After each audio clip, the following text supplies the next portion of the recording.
Hello, listeners, and welcome back to the Victim to Victor podcast. In today's show, I have a lovely Lily Walford on my show. Hello, Lily. Hello, how are you doing? Good. So as you can sense by the accent, Lily is a fellow Brit. So it's quite nice to have a fellow British on my show. And yeah, so hopefully, this will be a very rewarding show for all you listeners out there, because Lily is an expert in relationships, toxic relationships. She's had a lot of experience in working with narcissistic personality disorder, and also how to actually spot the red flags when it comes to relationships. Lily has had a wealth of experience, and I'm looking forward to finding out more about you, Lily. Yeah. So, I'm an international relationship and dating coach. Tend to specialize a lot into narcissistic relationships. So in 2019, I partnered up in business with someone called Chase Hughes. So I've got $30 million worth of government-backed research that I get to use from Chase's work to be able to help people to profile people within 6 minutes or less, read body language, so they can meet someone safely and successfully. Wow, interesting. God, that's a lot of research. Was there any motivation for that amount of money to be spent? So Chase, the work that he does, so it's his research. He used to work for the US military. Okay. So this research was actually created to support military operatives in life or death scenarios. Right. So this, you will not get any better research than this. This is not the stuff that's taught in colleges, universities. This is stuff to literally keep, Jason Bourne and James Bond.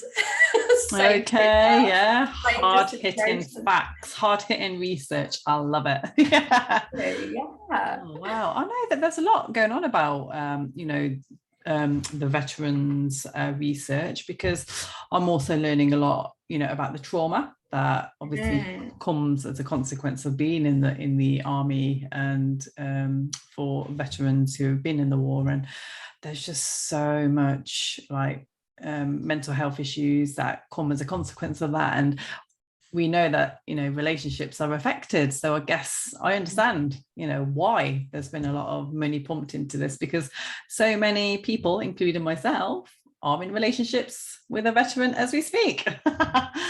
And I know head on just, the kind of difficulties that arise from actually being in a relationship from someone who has gone through so much trauma. Yeah, it's intense. It's certainly intense. Absolutely. So what are you doing with yourself these days? Are you working with clients? Lots. I think over the last 3 years, our business has doubled in size year on year. Wow. So we are going to complete max capacity, to the point where I've had to look at starting group programs now for 2022. Wow. Because we just can't keep up with the demand of people. But primarily we work with women and to be able to support them to meet the one. So we're launching a program which actually guarantees people to meet the one within 6 months of working together. Okay. Carry on working with us. So we're very confident in our approach. And also this tends to be more focused on people who have gone through toxic relationships, because there tends to be a pattern. When we go into a toxic relationship, whether it's narcissistic or anything like that, there's usually a little bit of a pattern that goes on. So my own story, I thought that I never thought I'd be in a narcissistic relationship. And I was in a narcissistic relationship for 3 years with a police officer. And after that relationship ended, I was even stalked for 5 years. I thought, it was insane. I mean, even during those 5 years I was stalked, he was actually bringing his ex-girlfriends. I think there was 3 of them. His new girlfriends after me. to the same location. So he was traveling over 150 miles to bring them to the same location to mimic the photos that we took in our relationship. Wow. Yes. So that is chronic narcissism. Yeah, it's actually more on the psychopathic spectrum. Yeah. So and when you sort of go into the sort of psychopathic realms, they're really good at storytelling. Yeah. I mean, this guy could write things like I don't know, I reckon he could write for the Game of Thrones, you know, the proper twists and turnies, and how they remember it all, I will never know. Wow, so creative, their mindset. Yeah. The funny thing is, it's like when I started looking into this work and understanding what it is that actually helps people to have a healthy relationship, I couldn't figure out like what was going wrong. I thought, oh, I had a great childhood, I had a great job, I thought I was intelligent, like how on earth did I end up in this relationship? And what we actually find is when we are children, this is when we start to create our identities and the way that we interact with the world, the role we play, and also the emotions that we, you know, normally feel, the way that we feel normally within our body. And if you have certain roles that you've played, like for example, we all know the goody two shoes, the people pleaser. And like when they grow up and become an adult, they still people please. They people please in relationships, they people please in their jobs. We've got the person who tends to be like really independent. You know, so they get praised for being independent, so they tend to be quite closed off in relationships as they grow up, or they tend to be, you know, leaders or whatever it might be in business, or the person that stays very quiet in business. We also have the victim, the one that falls over, bangs their knee, and that's it. They burst out into tears. Oh, me. Yes. And we always hear about these people. So, you know, for example, in relationships, they tend to go in bad relationships, or in work, we tend to hear about all their their sad stories. You know, friendships, they're always the one that tends to reach out to people like, help, this is so bad. So we can see how the childhood identity plays out in relationships, even if it's not, you know, even if you don't think, oh, I'm a full-on people pleaser or I'm a full-on victim, those little parts will play a part in the way that you select your partner, your job, absolutely everything. Wow. And it is, and it's all down to how we were as a child. It's those first few years of childhood, because again, you know, from the work that I'm doing with my psychotherapist as well, she says, you know, it's the first kind of 3 years which are adamant that we get those secure attachments, because if we don't, then, you know, that's it, our brain just becomes something else. Yes. And the funny thing is with narcissists in particular, so a true narcissist, not the buzzword narcissist, but a true narcissist, the empathy part of the brain is actually underdeveloped. And it's not been proved, you know, how this happens. But my gut feeling from the research that I've done is during those 3 years, those first 3 years, that the parents haven't fully interacted with that child properly. So we actually learn empathy through mimicking facial expressions from our parents. Yes. You know, babies, we stick the tongues out and we open the mouth and all this stuff. So we mimic those facial expressions. And the way that we can tell if someone's a narcissist, that, you know, when they're an adult or we know as they're growing up, is that they really struggle to do a genuine facial expressions or genuine emotions. So for example, a genuine emotion, when we show it on our face, will slowly fall off the face. So if we tell like a really happy story or we say a really sad story, we don't suddenly go, okay, that oh my goodness, that is so true. And that's what you find with narcissists. They'll try and mimic it for a certain point. And it was quite funny. I was chatting to someone this morning. They were saying about their neighbour, who is an elderly man. He said he usually had this grumpy face, you know, mowing his lawn or whatever, and then all of a sudden they drive past, he's like this, and oh my goodness again. And it's kind of this genuine you know, element that comes through. Fake. Oh my goodness, that is so fake. Yes, because I'm on this kind of path of authenticity where I just want to surround myself with the most authentic people, you know, that I can find. And you're right, there's so much fakeness around me in the world. You know, it's like, I don't know, obviously it's because there's a lot of people who still aren't very self-aware, you know, they're not conscious in their day-to-day living. So it's a lot, isn't it? It's a lot to get them from where they probably are now to, you know, this fully immersive conscious being, which, you know, it don't happen overnight. So I get that. But I think with narcissism, it's not going to happen, is it? With narcissists, because of the neuroplasticity within the brain, then basically what that means to our listeners is that it's the way that the brain can carry on learning. But during those short the spaces between 0 and 3, the brain slows down what it can take in and what it can learn. So it means that those empathy and those core elements of that identity cannot be relearned at that point. So we can mimic it, we can pretend, but there's not going to be that real raw emotion there. And this is what most people don't understand about narcissists, is they end up seeing people as resources. It's almost like, oh, cool. Here, pen, how do I use this? Because there's no empathy, there's no connection there. It's more about, okay, how does this work? Like a car or a mobile phone or something like that. Yeah, it is. And it's like, what can I get from her? How will she benefit my life? Oh my goodness. Yes. And exactly. Those stages of narcissism as well.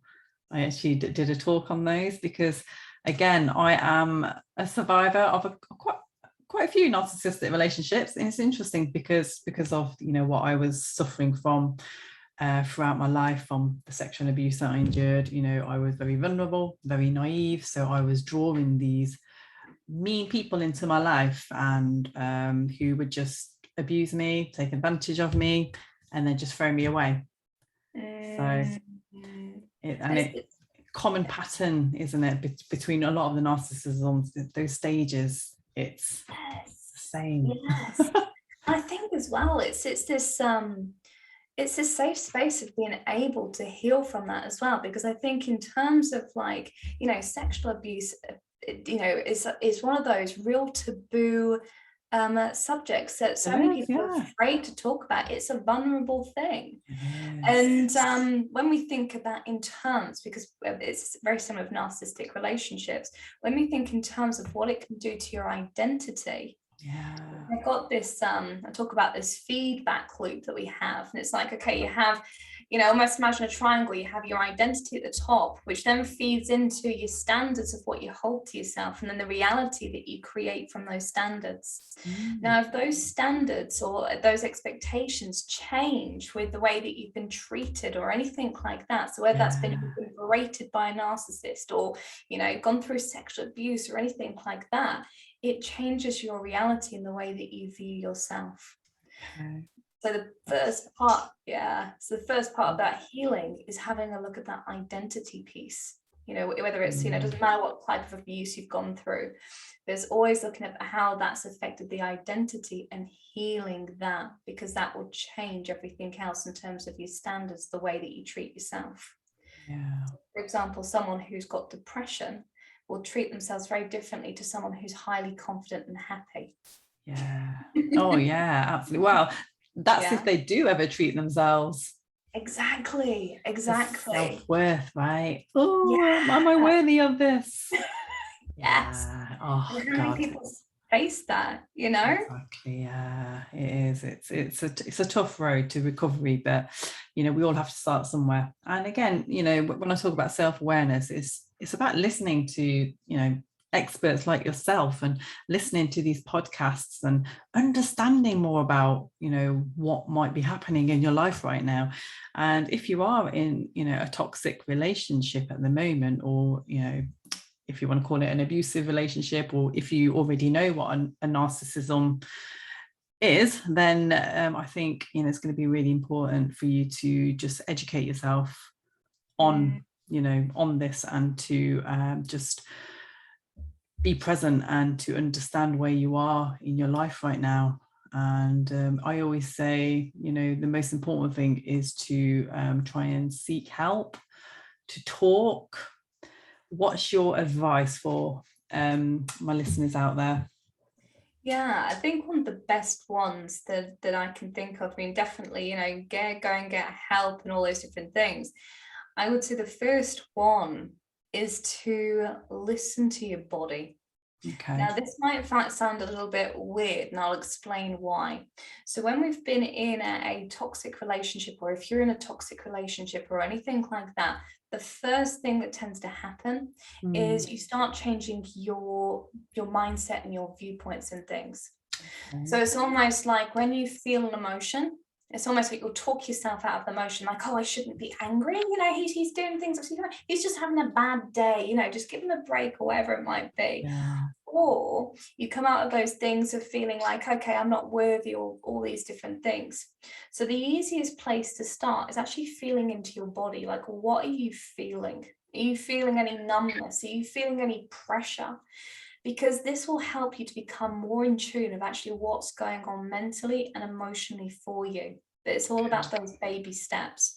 Because what tends to happen is when we look at our identity and the way that we're interacting with the world, the narcissist is changing the reality around us. Yeah. So automatically, because we're seeing things through their eyes versus our own, this is where we get the whole, I lost myself in the relationship. Yeah. We suddenly don't feel able to trust our emotions, our thoughts, or anything. So even the simplest decision, you know, buying a certain brand of milk becomes a 5-minute decision instead of something that's usually instant. Okay. So allowing yourself to feel into your body. It's quite funny as well, because cults are very, very similar to narcissistic relationships. Okay. And I was watching this documentary on the Nixon cult in America, and it was fascinating because one of the women there who ended up in the cult, and it ended up into something like an awful sex cult for women. Yeah. The one thing she was saying was that her mind, you know, completely distorted her reality, but she was still being able to feel certain things in her body that she didn't quite understand. Okay. So when certain things are happening, she was actually feeling a burning sensation within her abdomen. And it's literally the emotions literally trying to escape, but she was unable to process them to be at that point. Wow. So when you're able to actually just focus on your body and focus on what's coming up within the body, you start then, you're able then to build on that and going, okay, what's this emotion that I'm feeling? What's this you know, feeling in my throat, or feeling in my chest, or feeling in my abdomen, or whatever it might be. And what's that emotion behind that? Or what's that thing that I really need to listen to about this physical sensation? Yeah, and that is quite difficult for people to actually just sit there in silence and listen to their body. Yes. But you know what the sad thing is? That's easier to do than going, okay, how are you feeling? Wow. Because the neocortex, the language part of the brain will kick in and try and fill in the blanks. So if your vagus nervous system's already like flared up, you're above it in the headlines. You can't think fully. You can't think, you know, properly in those situations. So everything in the brain actually shuts down in terms of opportunities and rational thinking, which is a perfect state for a narcissist to be able to control. Yeah. So for example, you know, the way that hypnosis works, have you seen like the handshake induction? Oh, yeah, when they basically, So the way that works, and the reason it works so well, is it's something called a pattern interrupt. Okay. So when you go and shake someone's hand, instead of shaking it, what they actually do is they bring the hand and put it to their face. And because it's so confusing, they're in this state of absolute confusion. And then the command comes in of sleep now, or whatever it might be. And the brain will grab onto any command after that confusing state. So your mind is in the complete panic stage. You know, you think about it in terms of hearing a gunshot go off and someone goes, get down. Everyone gets down because they're literally latching for the next command in order to comply, to feel safe. So this is quite how like narcissistic conditioning can end up working, because the mind is looking just for someone to lead whilst it's in that vulnerable state. I've always said that because I've actually done a course in hypnotherapy, and it was always the like you said, it was the ones who were like you could tell who were easy to manipulate. It's just a sense that you get from people. Whereas all the strong-headed people, you couldn't actually perform any hypnotherapy on them. The funny thing is you can. And, yeah, so okay. I ended up learning some pretty cool techniques, and you kind of have to, with those sort of people, you have to talk to the logical side of the brain. Okay. But the funny thing is, people in cults, so if you ever look at cult members, have a look at the under eyes, because that will show the suggestibility within people or not.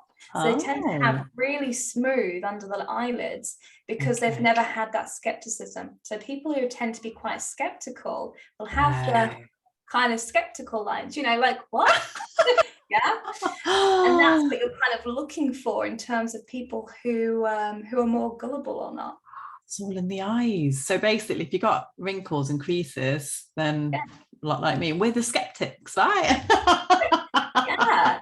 And the way you'd actually like, so my other half and I, we do a lot of hypnosis. We've been mentored and worked with a lot of big names, just put it that way. And the way that you'd work with the logical thinkers is kind of using that to their advantage. So you'd actually have to confuse their mind a little bit more, but with rational thoughts. Okay. Wow. So, I love that.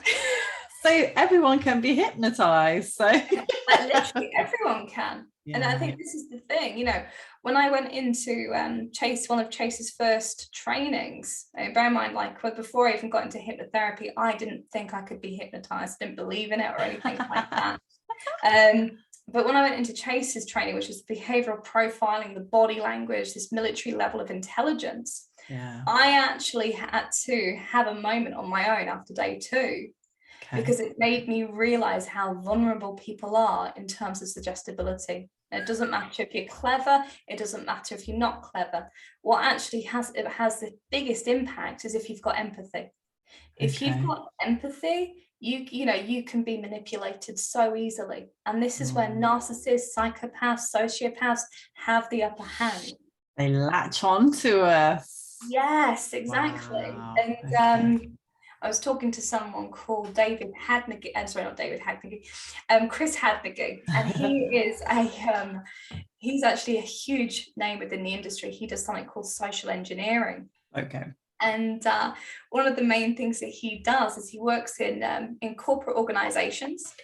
And he has to hack into some of the most protected buildings and organizations within the US. Or no, he's actually done like places in India and Dubai. No, he does it all over the place. Wow. And the way he actually gets into a lot of these places is, again, using this empathy, you know, reading people and thinking, okay, what are they going to relate to?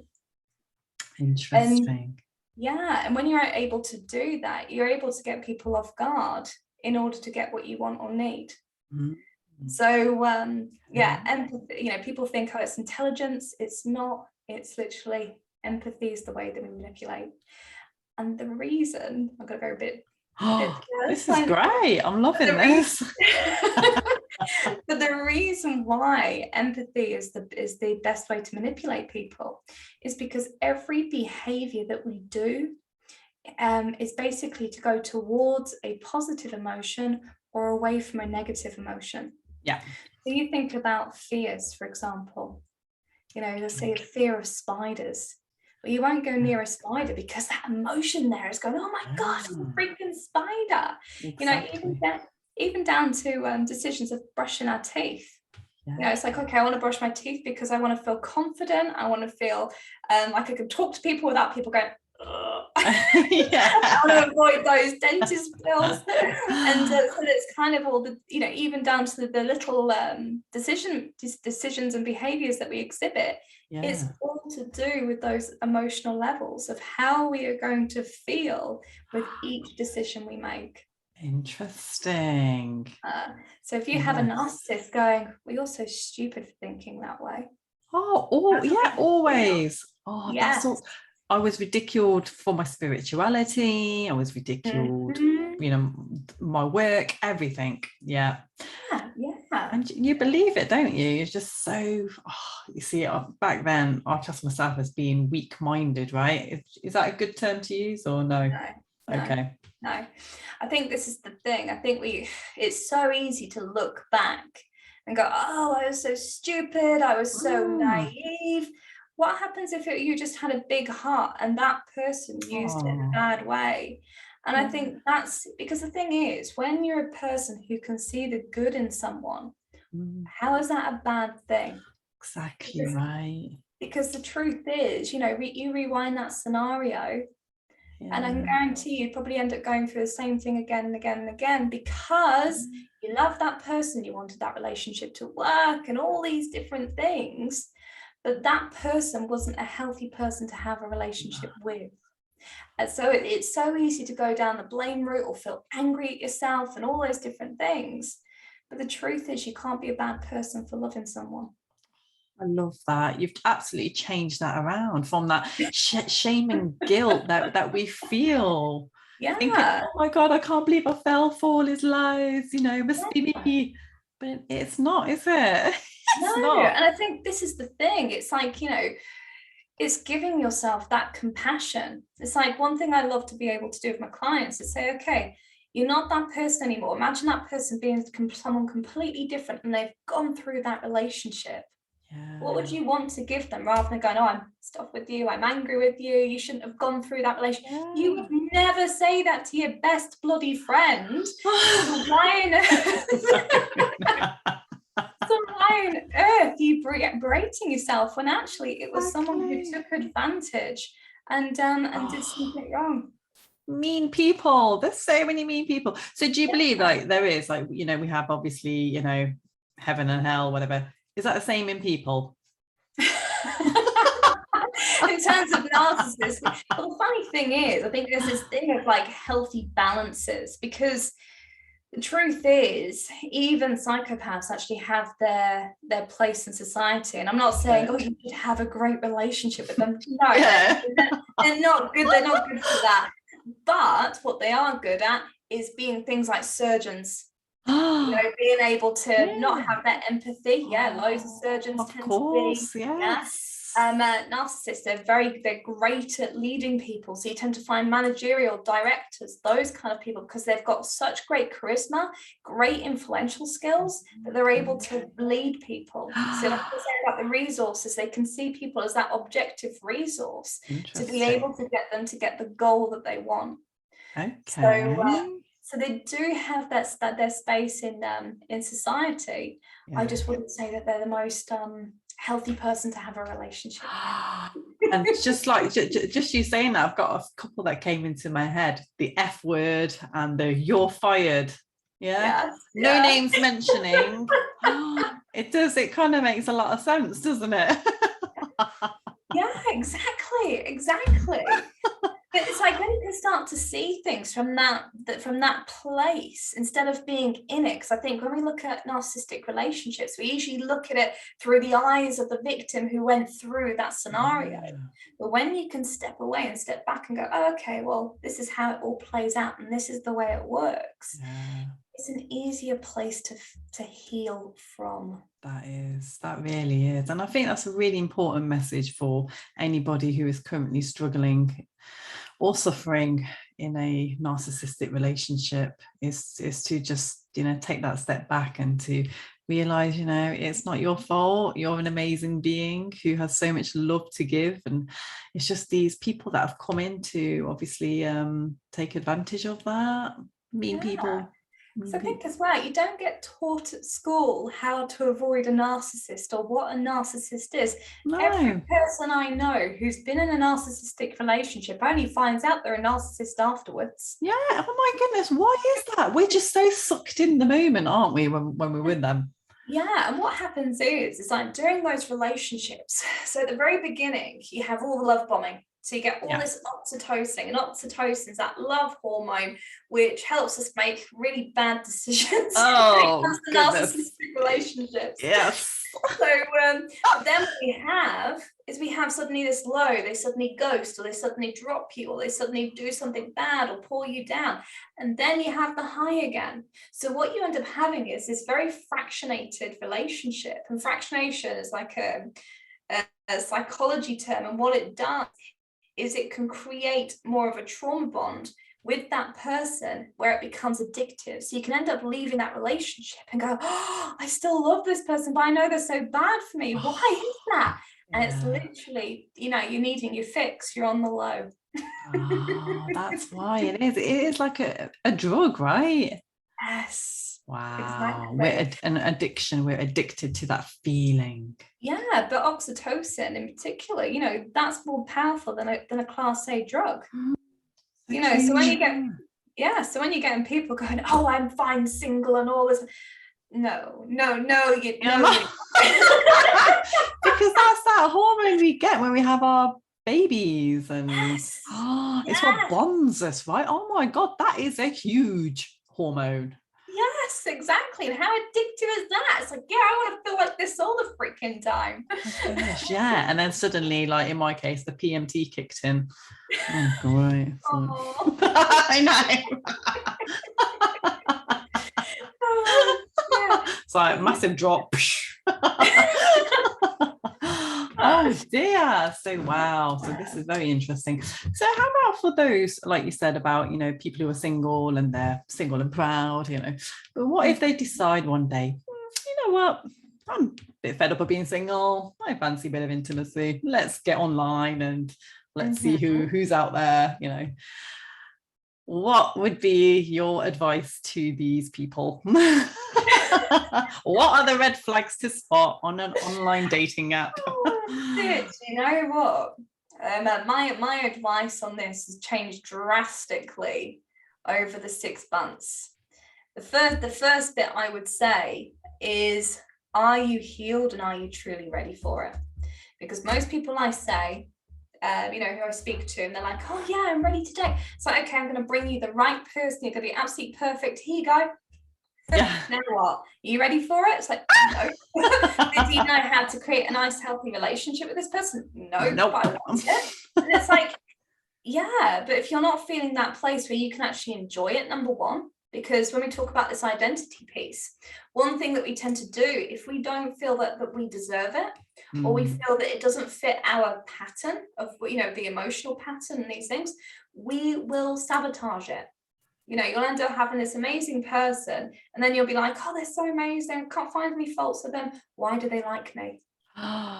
Ooh. Yes, and this is where it starts to end up, you know, damaging the relationship.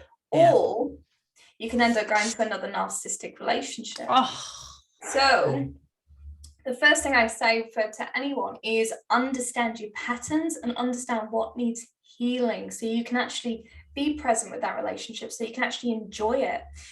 If you've done that stage, then I would say have a look at compatibility. So something we take our clients through is a compatibility matrix. And we've got one free on our website on the Meet the One guide and Meet the One webinar. And that literally dives into the 6 key areas that you need to be compatible on for a long-term relationship. Okay. Because I hear so many people go, oh yeah, okay, I've gone out dating. Oh, they've ghosted me. Or that's not working out. It's like, well, yeah, because number one, you know, you haven't got the same goals, which is the equivalent of putting in, you know, your postcode or your zip code into your sat nav, knowing which way you're going. You know, you've got, you know, your lifestyle. So it's the type of vehicle that you're going to go ahead and drive. Well, if that's not aligned, then you're not going to feel happy in that vehicle. Yeah. And then, you know, the music you listen to, which is like the values and beliefs or the rules of life that you both adhere to, is that if that's different, that's going to feel awkward as anything. And there's all lots of different bits, but it's that journey that you're taking together that needs that alignment. So when people go through that, then you can start creating that strategy of how to go ahead and meet the right one. Okay. So I'll actually create a personalized strategy for my clients. But the easy way to do this is actually understand, what are you looking for? So for example, if you decide to go and date online, where, you know, what are you going to notice in that person's profile to say, okay, well, that they've got the similar interests as you, they've got similar beliefs or values. How can you recognize that before you meet them or before you even message them? Yeah. And also, if you decide to date organically, what are the things that you would love, or the interests that you'd love to share with someone? Because that's where you're probably going to most likely meet them. Okay. So it's those kind of things. And it's interesting because online dating, we want to talk a little bit about red flags and those bits and pieces. Yeah. You can read so much from a dating profile. Wow. So to the point where I was hiring someone for my team, and people were saying to me, "Oh, you need to hire this guy. He's absolutely freaking awesome." I was like, okay, come on then. So you went onto his date and I know. I had to test him out. He's actually recently got married. I went to his wedding a few days ago. It's freaking awesome. Oh wow! But, yeah, it was lovely. But one of the things that I did, or actually my partner did, he found this this really dodgy dating profile. We knew all the details behind it because it was from an article. Yeah. And so we had to do some digging to find these pictures. So we sent him just these 3 pictures of the dating profile. Oh, okay. And said to him, right, what can you tell us about this dating profile? And literally within seconds, he sends us his voice message. He's in the bath, so we can hear like water running. He loves this stuff. I mean, he's actually been hired by the police before and stuff to solve crimes from his own office without leaving the house and stuff. He's insanely good. Wow. But from this dating profile, he's like, oh yeah, okay, so I can see that this guy, he's actually married. He's got no emotional range, so possibly a psychopath. He's wearing these certain clothes, which is showing me that he could potentially be looking for someone a lot longer, which shows paedophile sort of tendencies. He's a drug dealer. He's someone who's quite violent. It wouldn't surprise me if he's murdered someone or sexually abused someone or anything like that. And profile. Yeah, 3 photos. So this is how much we actually allow we teach our clients to be able to profile at this kind of level, because it can potentially save your life. But this dating profile, he was absolutely right. This guy was someone who's a murderer. He raped a child, said paedophile. He was horrendous. Wow. And he had a profile on I think it was Plenty of Fish. Oh dear. But prior to that, he had a clean, absolutely clean criminal record, not even a parking ticket. So even if you did like because lots of people are going, oh, I'll do a background check. Yeah, they're great if they've committed a crime. So when you can read people to that insane level where you can say, okay, well, this personality type, they're going to do this, they've got this wrong with them. You can pick up what they're going to do way before they go ahead and do it. So it allows people to become predictable. And so this is a training course that people go on. Yeah, exactly. I want to go on it. This is fascinating. Yeah, I want to go on it. And this is the beauty of it. It's like because one thing that I really struggled with, especially after going through a narcissistic relationship, was trusting people, but trusting myself. Because it can go, women have got great intuition, and we can read people really easily. I thought I could read people really easily, but I ended up in bloody how many narcissistic relationships. Oh dear, exactly. Yeah. The funny thing is, it's like when you're able to read someone, it takes the pressure off you, because you can logically see, you can see it right in front of you, and then you've got a choice that you can make from that informed decision where you can see the truth. And it is, and I think to get to that place, you're right, it's about having trust in yourself, and like judgment, that's a big thing as well. So how do you distinguish between trusting yourself and actually realizing that you're judging people too easily? Oh gosh, judging people literally comes back to, if you've got no compassion for yourself, you end up judging people.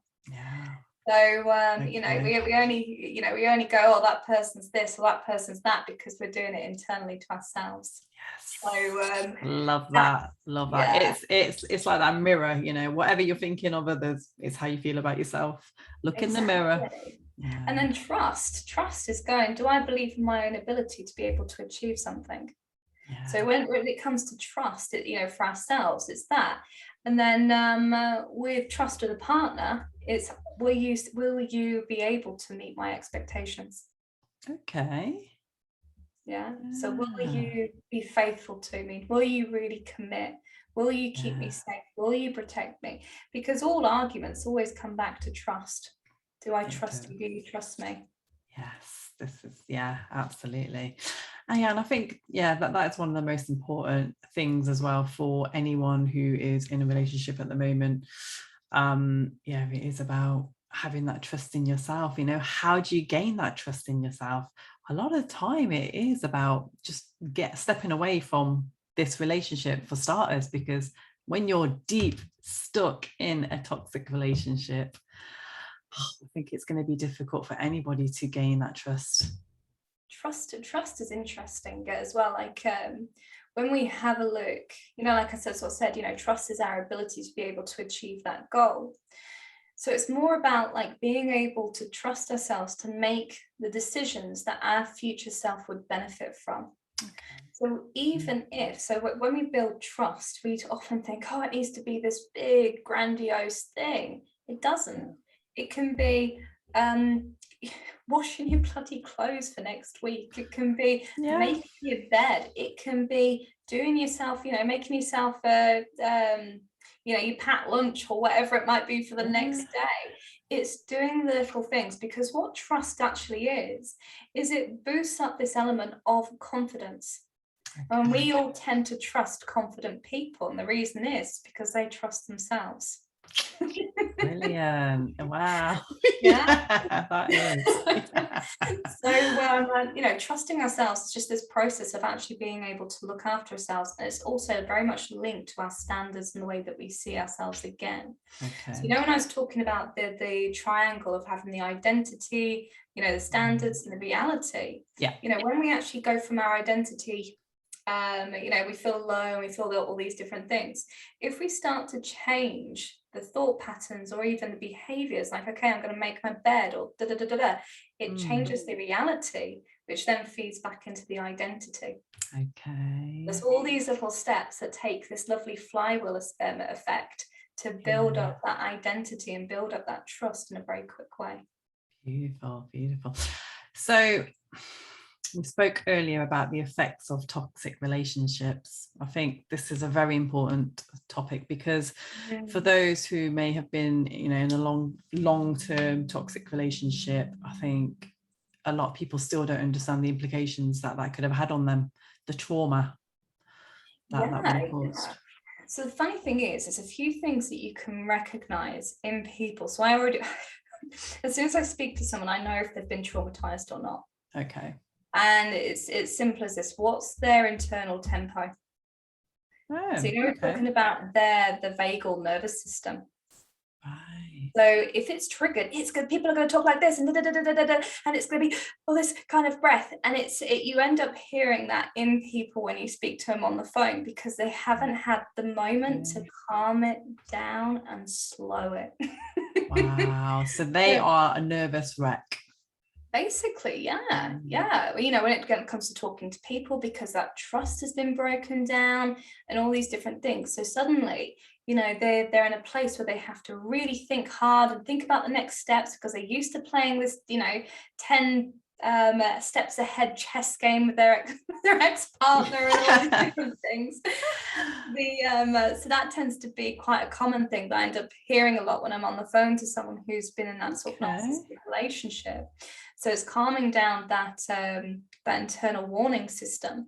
The next thing that I tend to notice, and that a lot of clients tend to experience, is this thing of, like I was saying about the decision making. Their decision making process is really slow, because they've always had the parameters of the narcissist saying, you need to do this, you need to do that. And there's always that kind of thing of, you need to do it this way.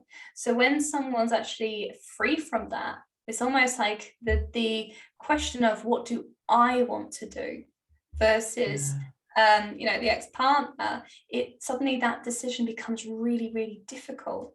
So that tends to be the next thing.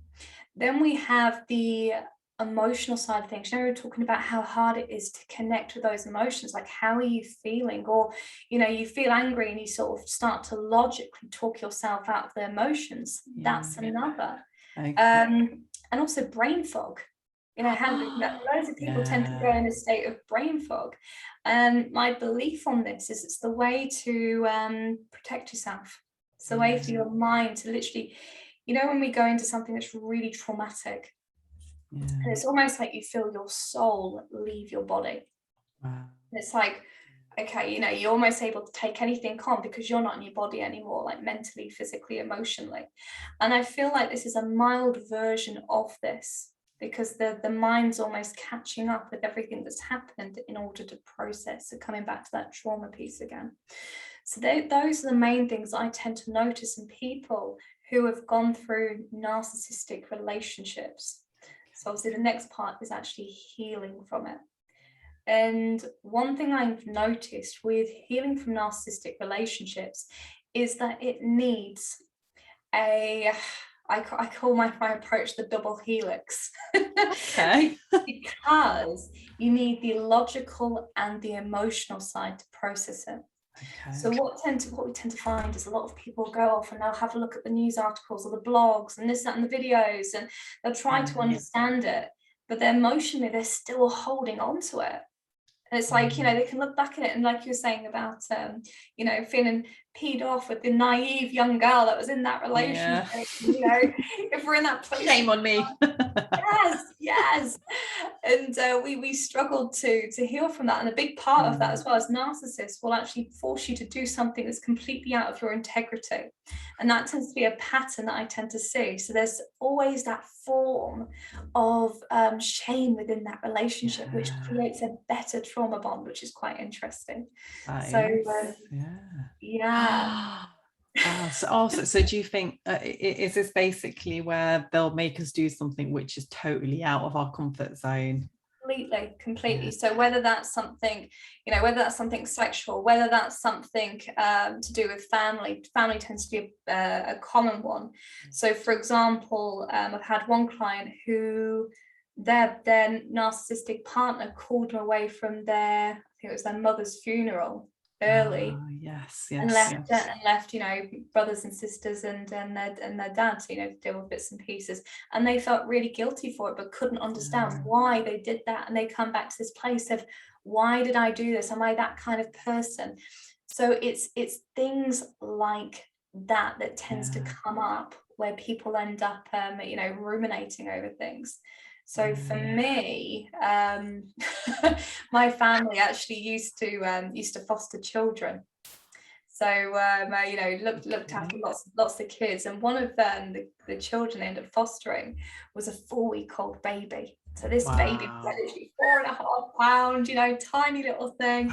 And my mum, being that absolute sweetheart that she is, couldn't give up this baby. So I've got an adopted sister who's, she's coming up 11 this year, which is insane. But back when she was sort of about a year to 18 months, my parents were looking at adopting her, and I was with my narcissistic ex at the time. And he was turning around to me and saying, okay, if you end up, because my parents are older, they wanted me to be a guardian. You know, so if anything happened to them, you know, I was able to look after her. And he basically turned around to me and said, if you sign those papers as her guardian, you're going to lose me. Oh dear. Because what your family are doing to you is so bad. They shouldn't be making you to make that decision, because that's going to affect our lives together, our children, this, that, and the other, and painted this picture of how bad and disgusting my parents were for doing that. So when you're roped in those situations, that's real. That's right? Tragedy. You feel so guilty. Like, how could I even think that I could become a guardian? Exactly. Oh, boy. And that's what most people don't understand about those relationships. They'll put, you know, not all the time, but I'd say 80 to 90% of the time, they will push you to do something that's completely out of your own integrity. But you look back and go, wow, was I that person? And it's not.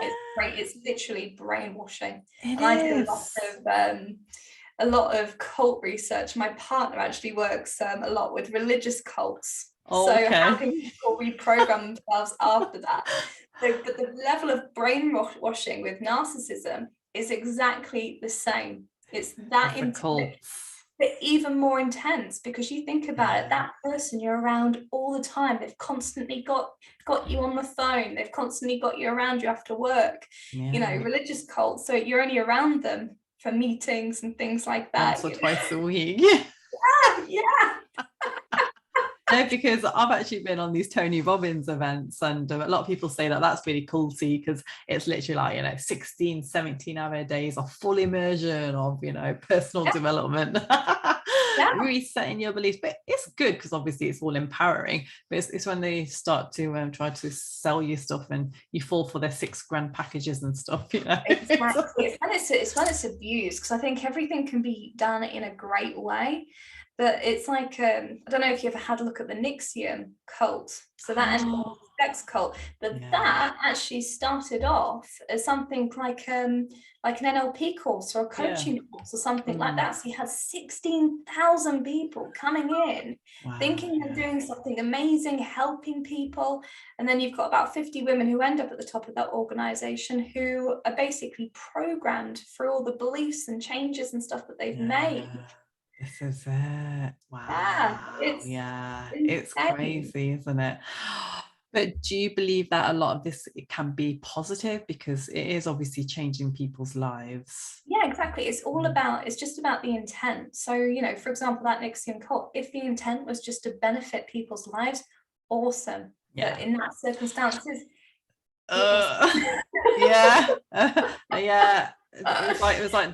it became rather demonized. Yeah, exactly. And, you know, you look at the Tony Robbins thing, for example, it's like, okay, well, it's ethical up until the point, you know, you're doing someone financial harm, for example, you know, and they're getting people to purchase packages that they almost have to afford. They got to remortgage their house for, and God knows what. And that's kind of like the ethical skipping rope. It's the grey areas that are not moderated. So true.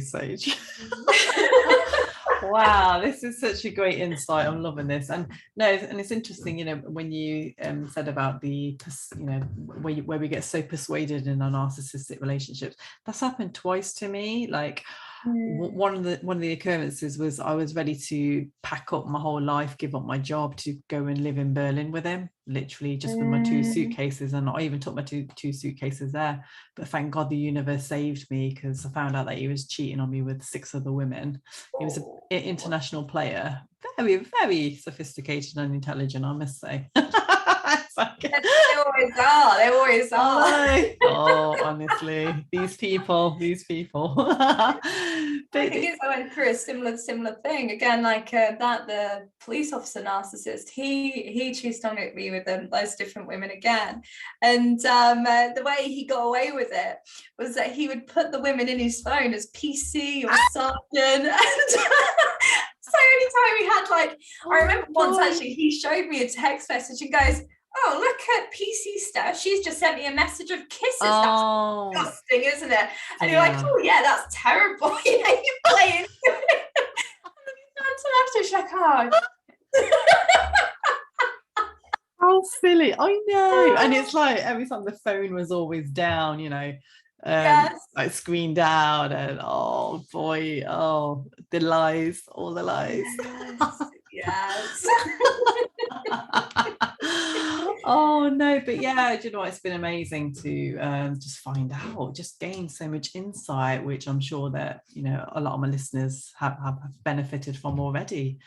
You know, you've been amazing. You've just got so much knowledge to share. And and it's been so great to have you on. And it'd be great for you to obviously share where my listeners can find you if they do wish to take you on as a coach or on one of your training courses. Yeah, so the best place to find us is our website, so lovewithintelligence.com. Currently, we've got a free training on healing from narcissistic relationships. Nice. Which goes into the double helix approach. So, I love that. Wow. Get on that, everyone. Wow, I will be. Awesome. Brilliant. Yeah, and obviously I will add the links on my on the profile as well. Thank you. Of this podcast. Yeah. And just a few questions before we end. So what is your perspective on when we say that someone is being proactive and reactive? Ooh, proactive, they've got a choice. Reactive, it's automatic, there's no choice behind it whatsoever. Oh, I love that. Yeah, that's brilliant, because what I find is that trauma people tend to become a lot more reactive, don't they? It's that automated approach. Yeah. And I guess, one of the objectives then would be to try and be more conscious, process the thoughts, right? To become more proactive. And another question is, what is your biggest regret to date? Ooh, biggest regret to date. Yeah, that's a tough one. I think, yeah, do you know what? It sounds awful. I don't actually have any regrets. Yeah, and Yay! The reason why. No, that's a good answer. Yeah, the reason why is I tend to actually look at something and go, okay, what have I learned from this? How have I grown from this? And what I tend to find is it's so easy to go into the victim mode of this happened to me, which sucks, which takes a lot of energy, which is draining. But when you actually look at it from an empowered state and go, okay, how can I make this better? How's this prove that I'm a strong person? Or how's this prove that I am a loving person? You can start to actually build yourself up versus tear yourself down. So I always love to look at something as that stretch or resilience training. Yeah. To be able to improve. Oh, I love that. Absolutely. So every experience has always been an opportunity for growth. Exactly. Learn from everything. Try not to regret anything, guys. I'm telling you now. You don't want to be on your deathbed saying, oh, I regret not doing that. Just go and do it. Yes, exactly. Do it. What's stopping you? If you need babysitters, get one. Love it. Oh, wow. And finally, what is your favorite book to date? Oh. Oh, God. You have many. I can tell you have many. I've got loads on there, loads on Audible. Putting you on the spot. Oh my gosh. You can give a choice. You can give. I love Brené Brown's books. There's an awesome book which I think every woman should read, which is called The Gift of Fear by Gavin de Becker. Okay. And he was basically the head of security for the White House for a period of time. Nice. And literally goes into all the different personality types, the different cases that he's had to go ahead and do. And it's kind of going into like the mind of a psychopath or a narcissist and how to recognize and understand how they get their hooks in, which is incredible. Oh gosh, there's so many. I'm currently reading a book by Chris Hadnagy, which is around human hacking. So leave people better than when you found them. And that's a beautifully written book. These are deep books, aren't they? Yes, yes. And actually, there's another great one, especially if you've been in narcissistic relationships. So check out the book When He's Married to Mom. And the reason why I say this is because when people have gone into narcissistic relationships and they feel like they're starting to come out of that pattern, they tend to go for mother enmeshed men, which I've noticed is a big pattern. Okay. And mother enmeshed men are kind of guys that are almost like beta male, but they don't fully know themselves. So they end up having bad habits like addictions, whether it's porn or whether it's alcohol or whether it's it can be loads of different things, whether they can become a cheater or a womanizer or whatever it might be. And the reason why women end up going into those type of relationships is because they've had a controlling partner in the past and they sort of swing on the pendulum to the other side of being the partner who's in control. Wow, that does always happen, doesn't it? Yeah. So they end up becoming like the breadwinner. They end up getting like the full control in that relationship. Happened to me. Mental. And then what I found was, oh my goodness, like looking back now, how masculine, right? Where was my femininity? Yeah. But the thing is, don't blame yourself for that, because then, like, I hate it when I hear like relationship and dating coaches going, go more in your feminine. Yeah. It's not about that. It's like, Oh. literally what actually happens is that you need to be an equal in a relationship. Yeah. So when you feel like you're an equal to your partner, you have respect for each other, and that allows you to go into your feminine. You're not going to go into your feminine with a boy.